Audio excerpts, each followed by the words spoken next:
ओम सर्वसंप्रदायहीन सत्यधर्मदेशिनीं देशकालजातिमध्यतुच्छभावनाशिनीं देशपूज्यकालपूज्यकार्यहेतुवर्जितां तां नमामि शारदां हि विश्वमातृरूपिणीम्।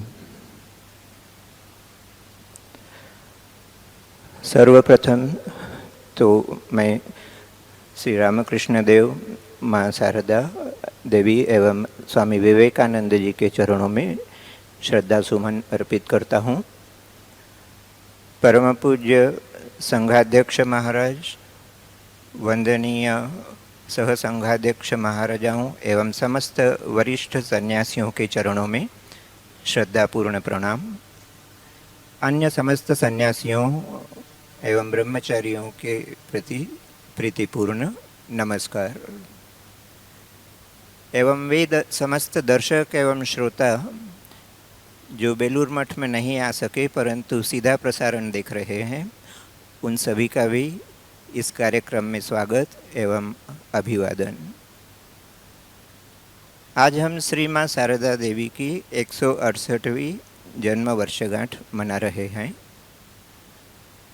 माँ के व्यक्तित्व के विभिन्न पहलू हैं, परंतु उनके संपूर्ण व्यक्तित्व का जो मूल है, जिसके बारे में वे स्वयं कहा करती थी कि ठाकुर मुझे जगत में मातृत्व का आदर्श स्थापित करने के लिए छोड़ गए हैं।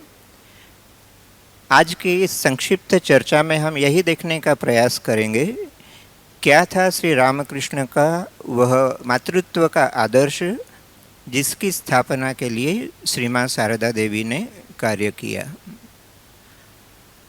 आगे बढ़ने से पहले एक शंका का निराकरण कर लेना भी आवश्यक है। बात जब मातृत्व के आदर्श की हो तो सन्यासी हो या गृहस्थ, पुरुष देहधारियों के मन में यह शंका आना स्वाभाविक है कि मातृत्व का आदर्श महिलाओं के लिए तो ठीक है, पुरुषों का इससे क्या प्रयोजन। और इस भूल धारणा के पीछे हमारा मूल जो कारण है वह हमारी संकुचित मानसिकता है, जिसमें हम मातृत्व को सिर्फ संतान प्रसव तक ही सीमित रखकर देखते हैं। परंतु मातृत्व की धारणा तो बहुत व्यापक है, बहुत विशाल है। हम देवी महात्म्य में ही देखें तो कहा गया है, या देवी सर्वभूतेषु मातृरूपेण संस्थिता। तो जो देवी पराम्बिका भगवती सर्वभूतेषु सभी प्राणियों में मातृ रूप से अवस्थित है, वे निश्चित रूप से पुरुषों में भी अवस्थित है, और इसलिए मातृत्व के गुण पर सभी का अधिकार है। और वैसे भी मातृत्व की धारणा यदि संतान प्रसव तक ही सीमित होती तो क्यों श्री रामकृष्ण मातृत्व के आदर्श की स्थापना के लिए माँ शारदा देवी का चयन करते। हम जानते हैं कि माँ ने तो किसी संतान को जन्म नहीं दिया, परंतु फिर भी देखा जाए तो अपने जीवन काल में ही उन्होंने सैकड़ों हजारों व्यक्तियों के जीवन में आध्यात्मिक चेतना प्रदान कर उन्हें मानो आध्यात्मिक रूप से नया जीवन प्रदान किया।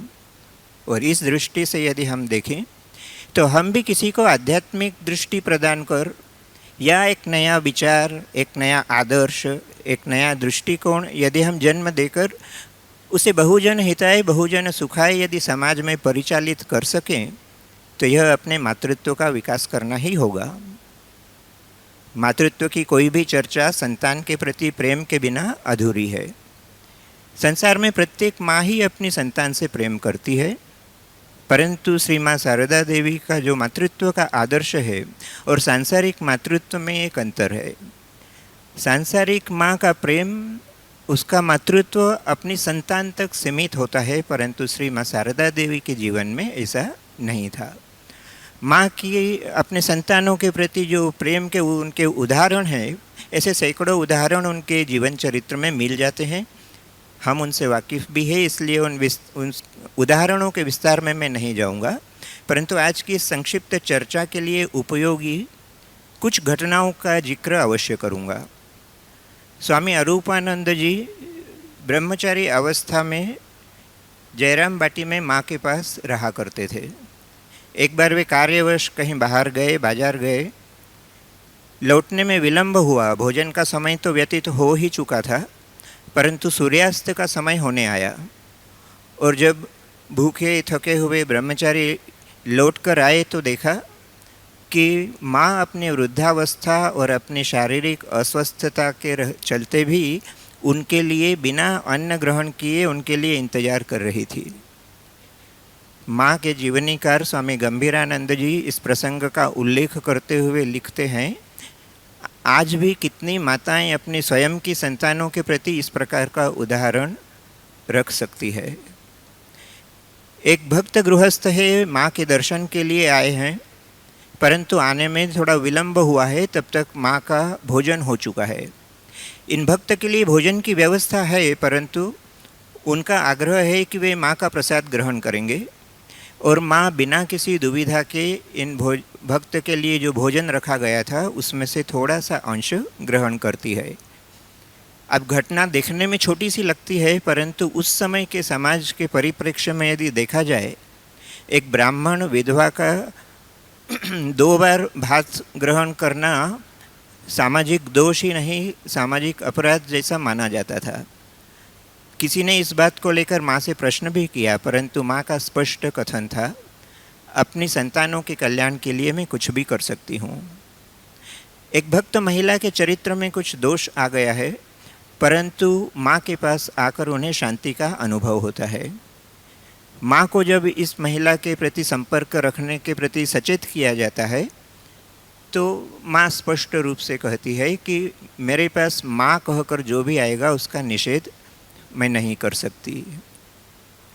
आज भारत में अभी जाति व्यवस्था बहुत शिथिल हो गई, परंतु 20वीं शताब्दी में और विशेषकर जयराम बाटी जैसे सुदूर ग्रामीण अंचल में तब भी उसका काफ़ी प्रभाव था।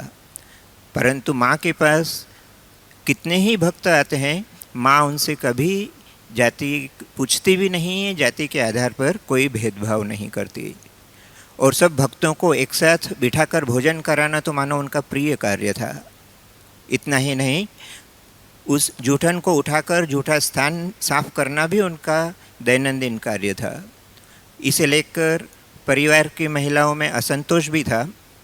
एक बार तो उनकी भतीजी ही कह उठती है कि 36 जात का जूठा उठाती फिरती है, परंतु माँ की नज़र में कोई 36 नहीं, सब एक, सब भक्त, बल्कि सभी संतान। और संतान में भेदभाव कैसा। और जाति ही नहीं, धर्म की भी सीमा यह प्रेम नहीं मानता। जयराम बाटी के आसपास कुछ मुस्लिम बस्तियां हैं। वहीं का एक बासिंदा एक बार चोरी या डकैती जैसे किसी अपराध में कारावास की सज़ा काटकर लौटता है। जब अपने घर पहुंचता है तो देखता है कि आंगन में कुछ सब्जियां उगी हुई है, और वह तुरंत एक टोकरी सब्जी लेकर माँ के पास जयराम बाटी पहुंच जाता है। माँ भी उससे इस प्रकार मिलती है मानो बहुत समय से बिछड़ा हुआ पुत्र घर लौटा हो।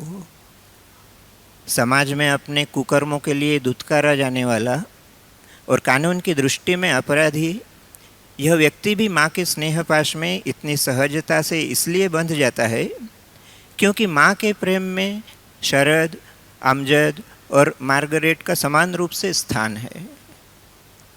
देश में अंग्रेज़ों का शासन था। अंग्रेजी शासन व्यवस्था के अत्याचारों की खबर माँ के पास भी आती है, और माँ कभी कभी व्यथित होकर कहती है कब यह शासन व्यवस्था समाप्त होगी। परंतु ध्यान रखने योग्य यह है कि यह आक्रोश सिर्फ शासन व्यवस्था के प्रति है। अंग्रेज़ों के प्रति उनका कहना है कि वे भी मेरी ही संतानें हैं। और मनुष्यों की तो बात ही क्या, इस प्रेम में इतर प्राणियों तक का भी स्थान था। माँ जब जयराम बाटी से प्रवास करती है तो वह यह व्यवस्था सुनिश्चित करके जाती है कि घर की बिल्लियों को आहार के लिए बाहर नहीं भटकना पड़े। घर में गाय का बछड़ा है, किसी कारण उसके पेट में कुछ पीड़ा है, उपचार की सारी व्यवस्थाएं असफल हो चुकी है, माँ तुरंत मानो उसे अपनी गोद में समेटकर उसके पेट को सहलाती है और उसकी पीड़ा का शमन हो जाता है। यहाँ तक कि एक पक्षी है जिसे किसी ने हरे राम हरे कृष्ण इत्यादि सिखा दिया है, वह घर के सदस्यों के नाम भी जानता है, परंतु जब भूख लगती है तो सिर्फ माँ माँ कहकर चिल्लाता है। और पशु पक्षी तो क्या, निर्जीव वस्तुओं तक का इस मातृत्व में स्थान था। किसी ने घर साफ कर झाड़ू को अवज्ञा के साथ एक तरफ फेंक दिया और माँ तुरंत कह उठी कि यह क्या, निर्जीव वस्तु की भी अपनी मर्यादा है और फेंक कर रखने में जितना समय लगता है सहेज कर रखने में भी उतना ही समय लगता है। कहने का तात्पर्य, सन्यासी हो या गृहस्थ, तथाकथित पवित्र हो या पतित, जाति धर्म देश निर्विशेष, माँ के इस मातृत्व में सभी का अधिकार था, सभी का समावेश था। और एक गौर करने लायक बात, इस अभूतपूर्व प्रेम में, इस सर्वव्यापी प्रेम में अभिव्यक्ति का कोई उच्छ्वास नहीं था। आज समाज में एक विषय, एक शब्द पर अक्सर चर्चा हुआ करती है, PDA, public displays of affection. इस स्थान की गरिमा, इस व्यासपीठ की गरिमा को देखते हुए उस विषय के बारे में अधिक कहना उचित नहीं होगा, परंतु किसी एक व्यक्ति के प्रति तथाकथित प्रेम को PDA के नाम पर सार्वजनिक स्थान पर सार्वजनिक रूप से प्रदर्शित करने की फूहड़ता, और दूसरी तरफ माँ का इतना विशाल मातृत्व, विशाल सभी के प्रति एक प्रेम, परंतु उसमें अभिव्यक्ति की कोई उच्छृंखलता नहीं है। भगिनी निवेदिता अपने 1910 में अमेरिका से लिखित एक पत्र में इस बात का जिक्र करती है और कहती है, माँ, तुम्हारे प्रेम में सांसारिक प्रेम के समान विकार नहीं है, इसमें हम लोगों के सांसारिक प्रेम के समान कोई उथल पुथल, कहीं कोई उथलापन नहीं है। निवेदिता तो यहाँ तक कहती है कि ईश्वर प्रदत्त वस्तुएं जैसे नदी का जल, वायु की शीतलता, सूर्य का प्रकाश या किसी उद्यान की मनोहरता बिना कोई शोर किए सभी के कल्याण के लिए अपना कार्य किए जाते हैं। माँ का मातृत्व भी स्वर्णिम आभा लिए हुए मानो सभी के कल्याण के लिए कार्यरत है, किसी के अकल्याण की उसमें कोई कामना ही नहीं है। माँ के मातृत्व की है जो विशेषता है, यह विशेष गौर करने लायक है कि इसमें अभिव्यक्ति को विशेष रूप से प्रदर्शित करने की आवश्यकता नहीं पड़ती। और एक विशेषता हम माँ के इस मातृत्व की देखेंगे, परंतु उस विशेषता को समझने से पहले दो घटनाओं को देखना आवश्यक है। पहली घटना यहीं बेलूर मठ में साधुओं ब्रह्मचारियों के भोजन की व्यवस्था के लिए एक पाचक रखा गया है। पाचक दरिद्र व्यक्ति है और एक बार किसी प्रलोभन में आकर और अपनी किसी मजबूरी में आकर वह चोरी के अपराध में ग्रसित होता है, चोरी के अपराध में पकड़ा जाता है। स्वामी विवेकानंद जी को जैसे ही यह घटना पता चलती है, वे तुरंत प्रभाव से इस पाचक को निष्कासित कर देते हैं। यह पाचक माँ के पास पहुंचकर अपनी व्यथा प्रदर्शित करता है, अपना दोष भी स्वीकारता है, और माँ का अभिमत है कि सन्यासियों द्वारा गृहस्थों का कष्ट समझने में कहीं न कहीं गलती हुई है और इसलिए वे चाहती हैं कि पाचक पुनः काम पर लौट जाए।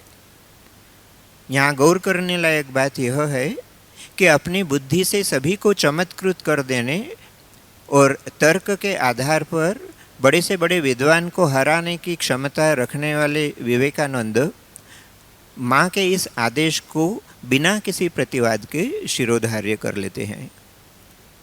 दूसरी घटना माँ के ही एक सन्यासी शिष्य की है। ये सन्यासी माँ के स्नेहभाजन है, परंतु अपनी किसी मानवीय दुर्बलता के चलते कोई गर्हित कार्य कर बैठे हैं और इन्हें मठ से निष्कासित, मठ से जाना पड़ रहा है। माँ का हृदय दुख से भाराक्रांत है, परंतु वे इस सन्यासी से वचन लेती है कि वह जहाँ भी रहेगा, जैसा भी रहेगा, माँ को याद करता रहेगा। और माँ स्वयं भी यह आश्वासन देती है कि वह हमेशा उसे स्मरण में रखेगी। और आश्वासनों के इस परस्पर आदान प्रदान के पश्चात अश्रुपूर्ण आंखों से माँ इस सन्यासी को विदाई देती है।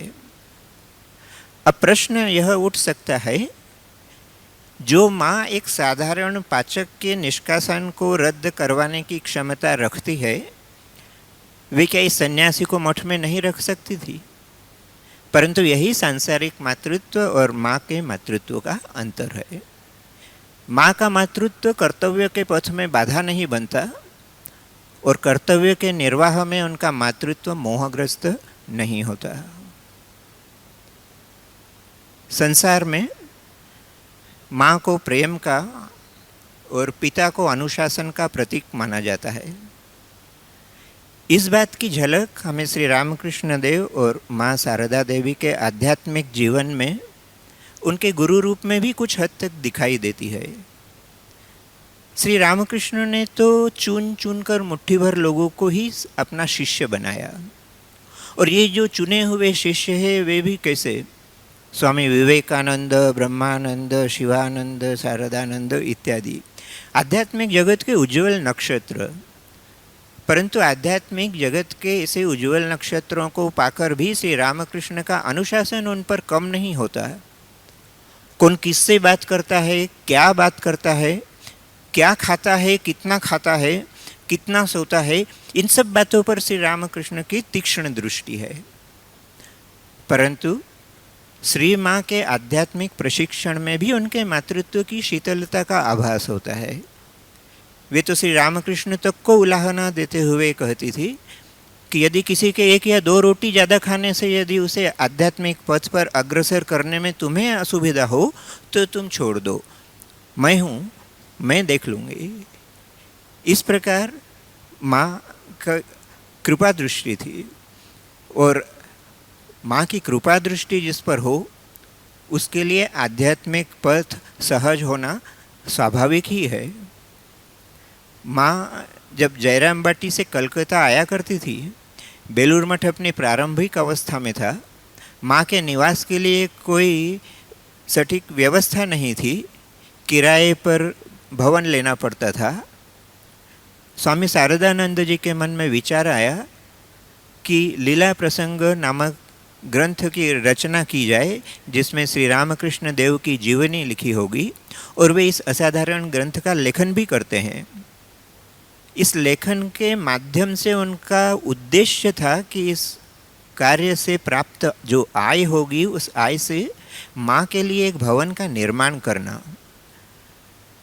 अब बाह्य दृष्टि से तो लगता है कि माँ के भवन के निर्माण के लिए स्वामी शारदानंद जी ने यह लेखन कार्य किया।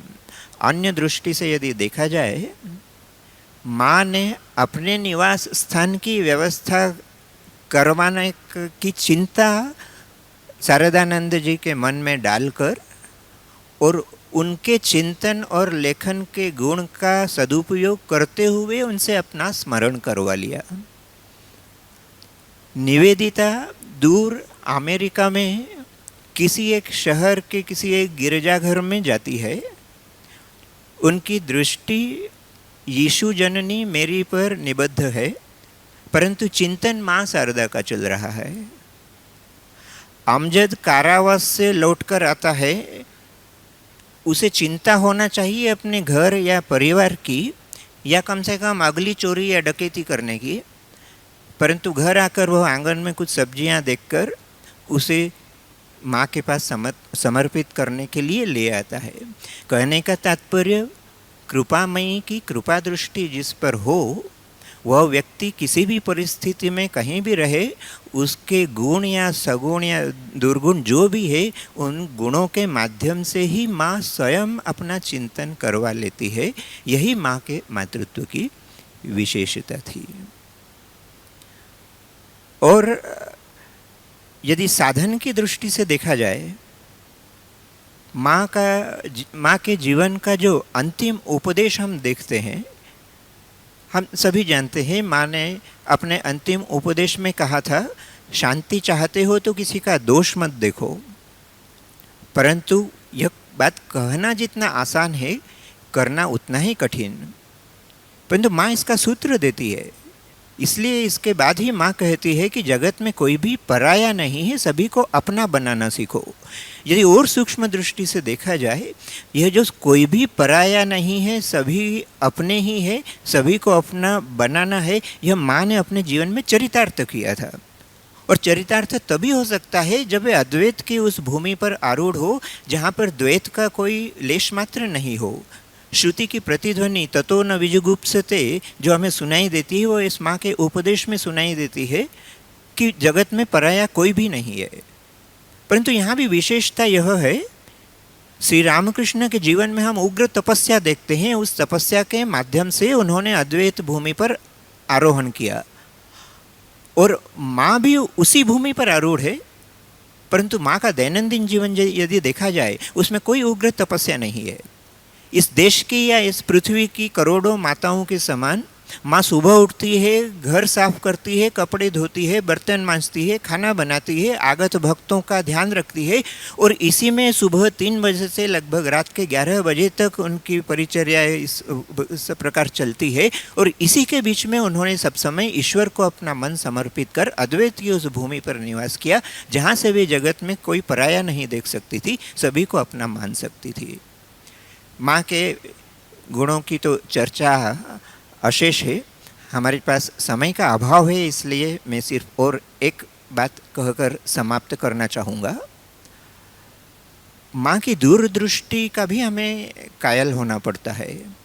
किसी व्यक्ति में कितने भी सद्गुण क्यों न हो, परंतु माँ शायद यह जानती थी कि देह तो नश्वर है और इसलिए देह को आधार बनाकर कि प्रदर्शित होने वाले गुण भी देह के साथ समाप्त हो सकते हैं। परंतु माँ का यह जो अभूतपूर्व मातृत्व था, इस मातृत्व की धारा समाप्त न हो, इसलिए माँ ने एक अभूतपूर्व योगदान दिया और वह था संघ जननी के रूप में उनकी भूमिका। हम देखते हैं आज भारत जैसे देश में भी संयुक्त परिवारों की तो परंपरा समाप्त ही हो चुकी है। उनके स्थान पर जो छोटे छोटे परिवार अस्तित्व में आए, आज उन परिवारों में भी अशांति और विच्छेद का बोलबाला है। दूसरी तरफ यह जो संघ माँ ने बनाया, इसमें विभिन्न प्रांत, विभिन्न भाषा, विभिन्न जाति, विभिन्न धर्म, यहाँ तक कि विभिन्न देशों के लोग आकर इस संघ में रहते हैं। इतनी विविधता है और आज 120 वर्ष से भी अधिक का समय व्यतीत हो चुका है, परंतु उन छोटे परिवारों के समान इसमें विघटन नहीं बल्कि संगठन विस्तार को प्राप्त हो रहा है। और इस आश्चर्य के पीछे यदि हम मूल कारण देखें तो एक ही कारण नजर आता है कि इस संघ के निर्माण में माँ ने अपने मातृत्व का, अपना प्रेम का उपादान के रूप में ही उपयोग नहीं किया, बल्कि इसकी जीवनी शक्ति के रूप में भी उन्होंने इस प्रेम का ही संबल लिया। और इसलिए जब तक वह निष्कपट, निष्कलंक प्रेम जीवित है, तब तक न संघ को कोई क्षति हो सकती है और संघ के माध्यम से आज जो लाखों करोड़ों लोगों तक सेवाएं जाती है, उसके भी पीछे यदि देखा जाए तो माँ के इस अभूतपूर्व मातृत्व का ही योगदान है। भारत के इतिहास में 7वीं 8वीं शताब्दी में दक्षिण भारत में आलवार, नायनार से लेकर 15वीं शताब्दी में करीब बंगाल में चैतन्य देव के आगमन तक जो भक्ति काल की एक परंपरा रही है, उन भक्ति काल के आचार्यों ने भी जाति, भाषा, धर्म इत्यादि के भेद से ऊपर उठकर समाज में समरसता की स्थापना का प्रयत्न किया था। और इसलिए मुझे लगता है कि माँ का जीवन भी एक निःशब्द सामाजिक क्रांति ही थी, जो उन्होंने इतनी विविधताओं को एक साथ समेट कर किस प्रकार प्रेम के सूत्र में पिरोकर एक साथ रहा जा सकता है, यह निदर्शन समाज के सामने रखा।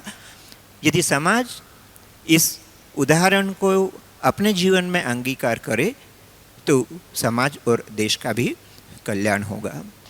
आज हमारे व्यक्तिगत, सामाजिक, राष्ट्रीय या अंतर्राष्ट्रीय जीवन में जो अशांति दिखाई देती है, उसका कारण ही यह है कि हमारा हृदय हिंसा, द्वेष, राग, अभिमान इत्यादि दुर्गुणों से जल रहा है।